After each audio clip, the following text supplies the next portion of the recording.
Bonsoir ou bonjour, suivant le cas, à tous et à toutes.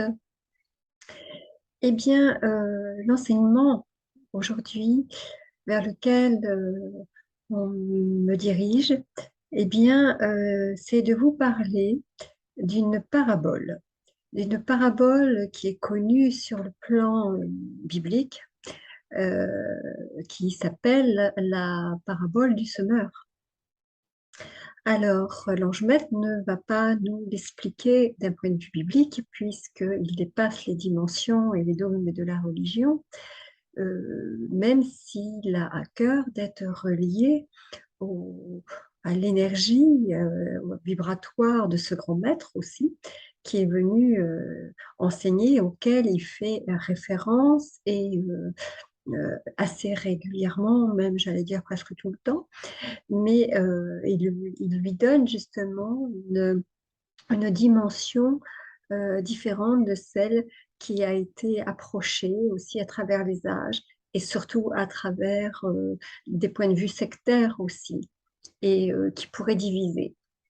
Alors l'ange évidemment est tout le contraire du diviseur, vous le savez bien, il est, il est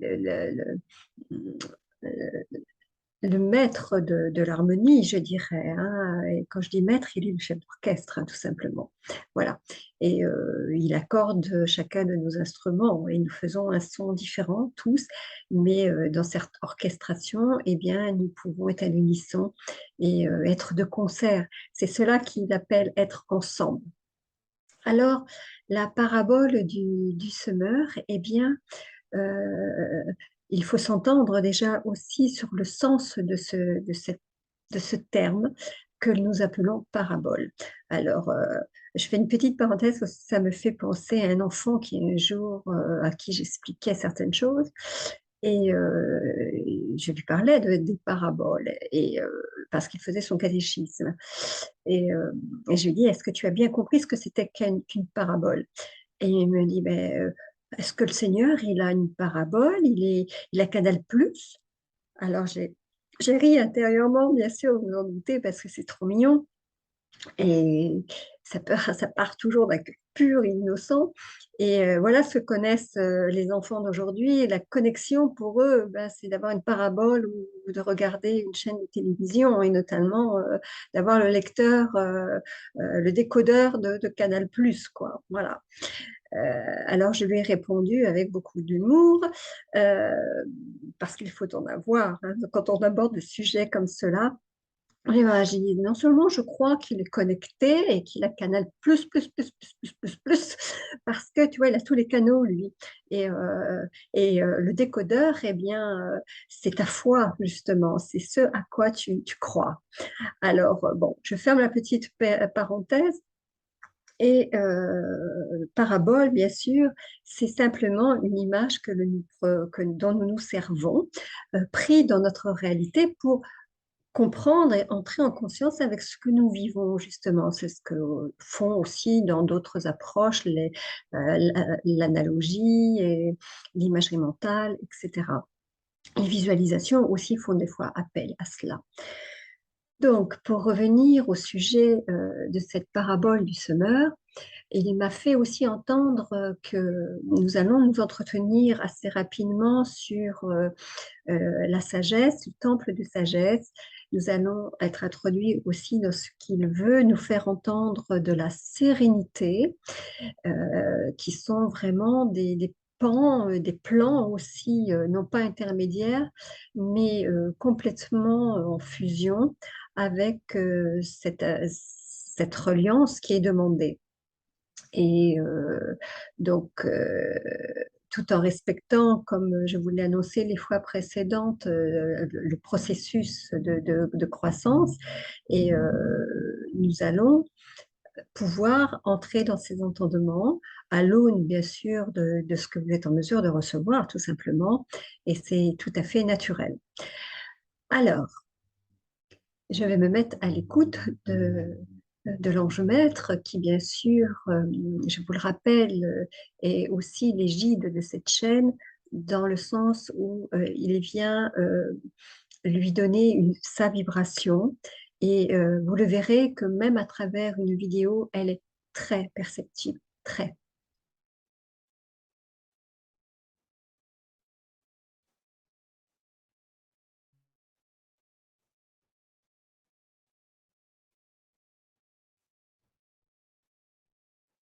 Alors le semeur sort pour marcher dans son champ et là, il s'aperçoit que les graines qu'il a semées sont différentes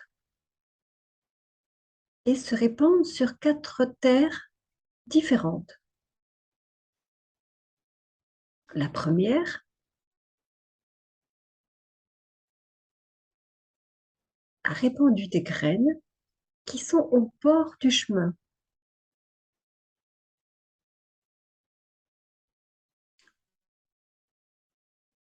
Ces graines ont été piétinées, comme labourées.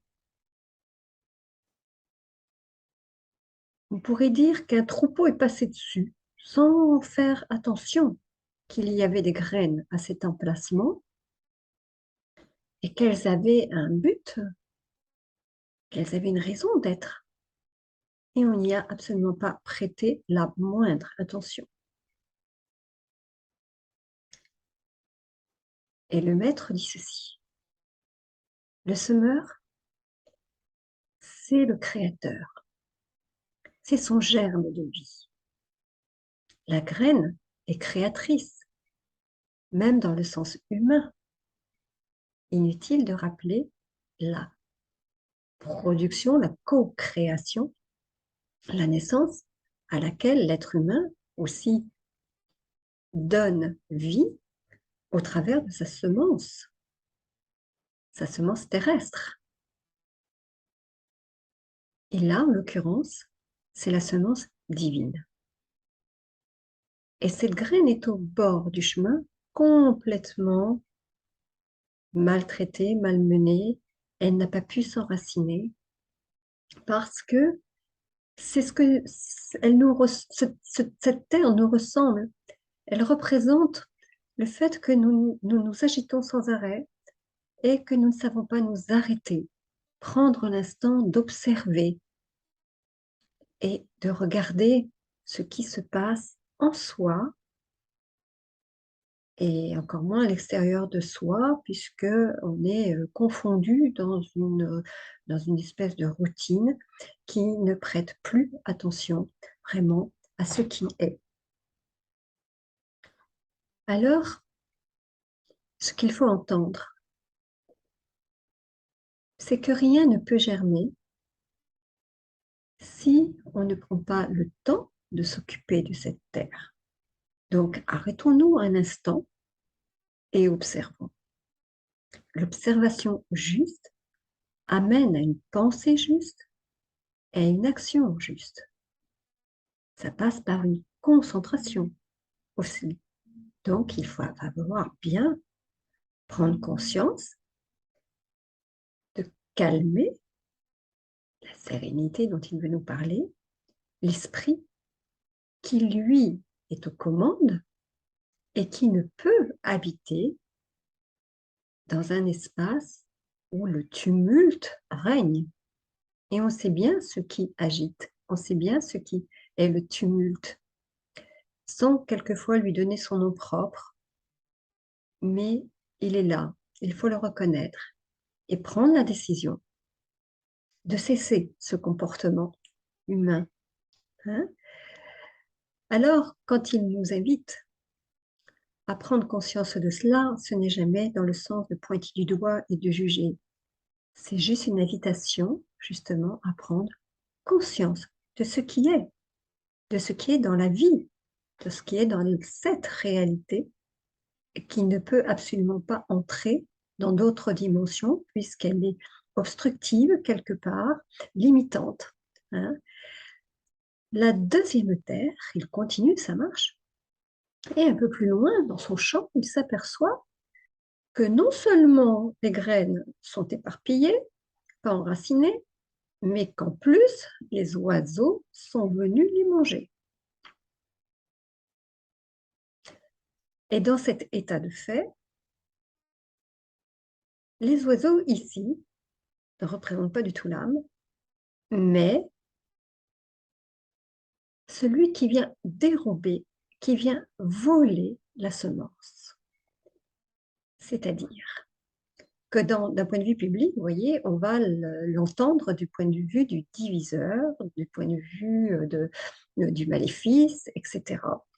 Celui qui vient diviser, qui vient empêcher justement la, la beauté et la lumière de vie, justement, de produire ce qu'elle est censée venir produire.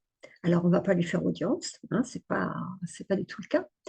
Et lui, tant qu'on ne s'occupe pas des affaires spirituelles, il est tout à fait à son aise parce qu'il œuvre à plein temps, hein, on le sait bien.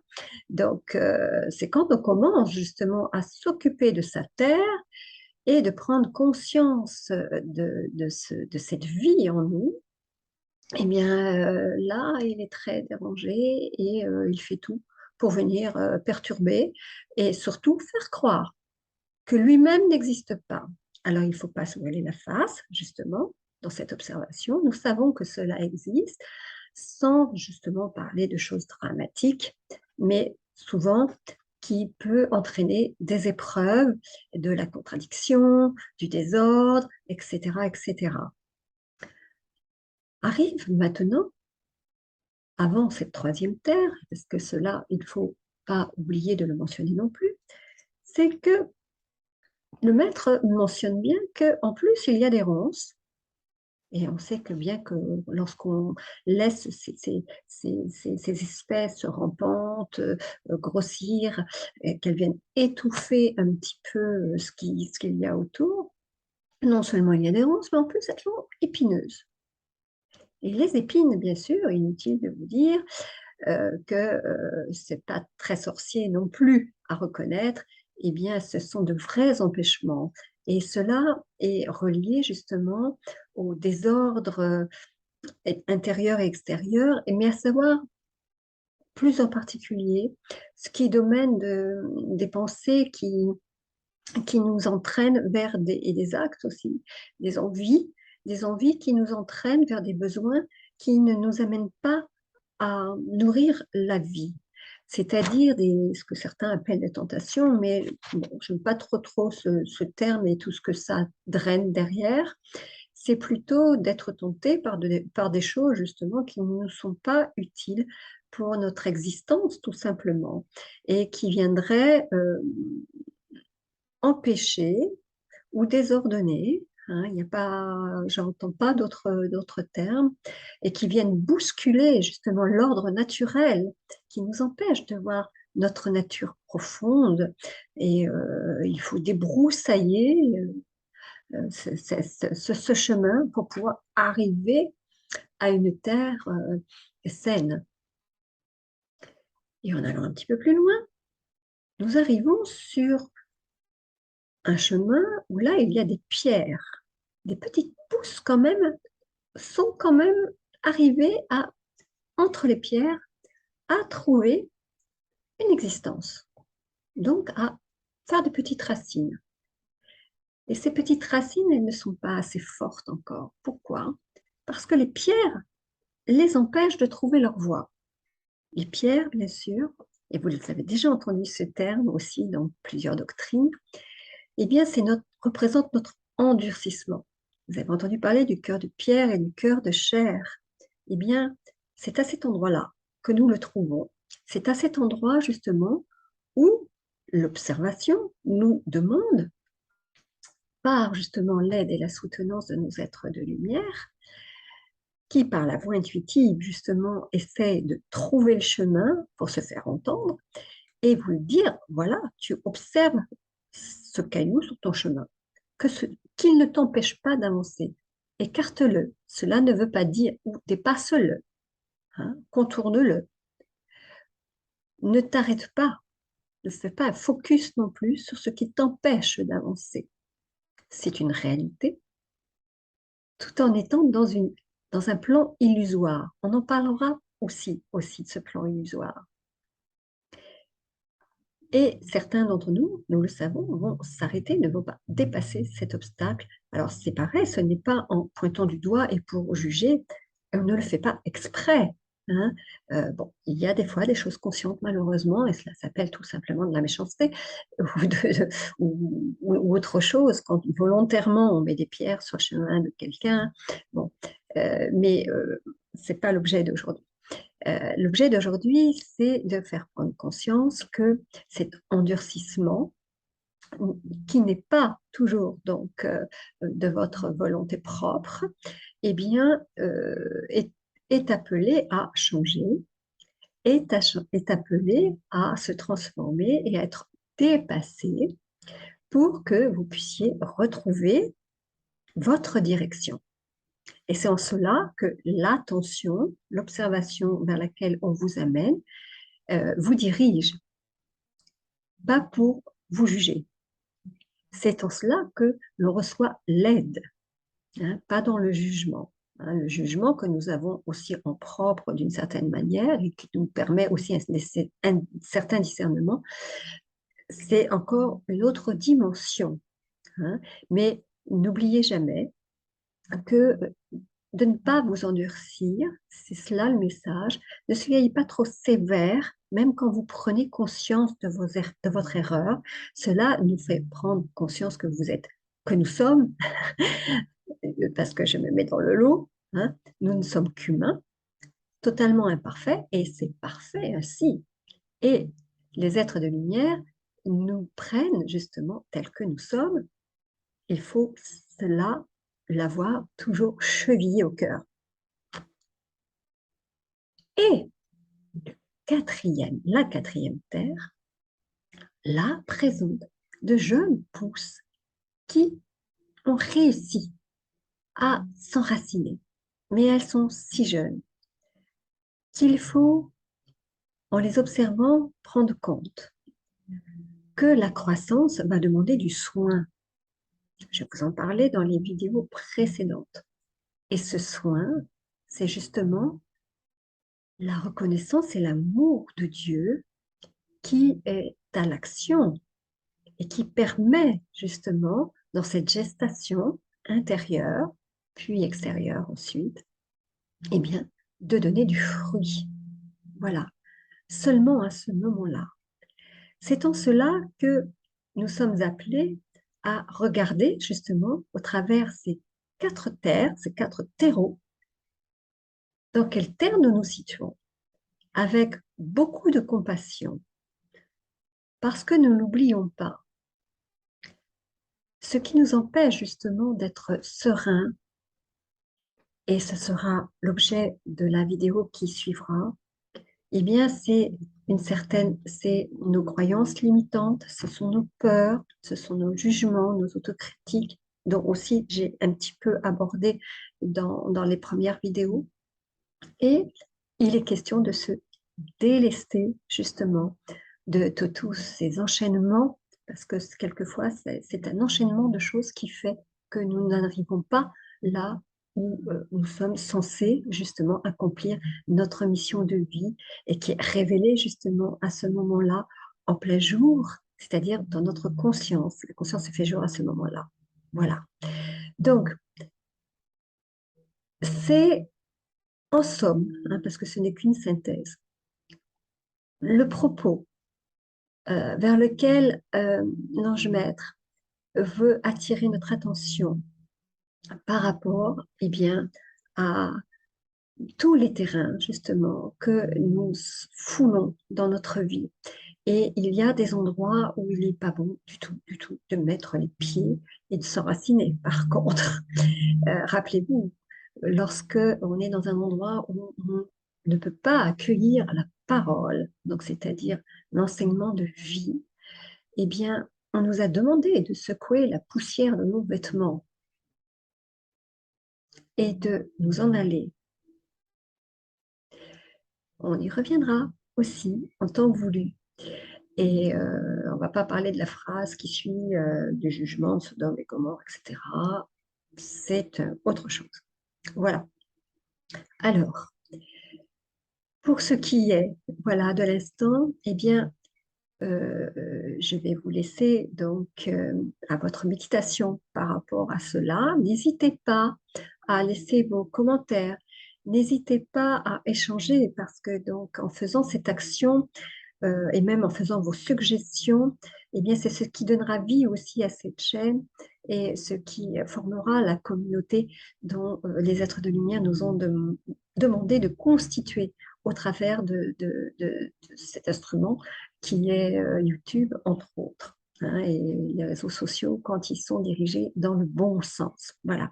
Alors, certains d'entre vous aussi m'ont demandé de faire des éclaircissements par rapport à ce qui avait été dans le passé, c'est-à-dire euh, de temps à autre de vous faire part en ligne ici des conférences passées qui nous ont permis de nous rencontrer et bien sûr de parler un petit peu de non seulement de la fonction de la médiumnité au travers de toutes ces expériences, de vous permettre aussi de, d'avoir une dimension claire et saine par rapport à tout ce qui se passe au niveau de la spiritualité dans différents espaces et dans différents courants. Et bien sûr, comme je le faisais déjà à l'époque, je vous donnerai des expériences vécues à ce titre-là et je sais que c'est riche d'enseignements. Il y avait un site dans le passé, bien sûr, et vous le fréquentiez abondamment.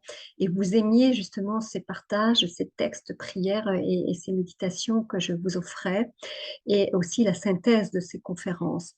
Et je pense aussi, avec l'accord de l'ange maître, que c'est un bon endroit et un bon espace pour pouvoir vous en diffuser, surtout pour ceux qui n'ont pas eu ce vécu avec moi et avec d'autres, et bien de partager tous les enseignements que les guides de l'époque aussi m'ont donnés.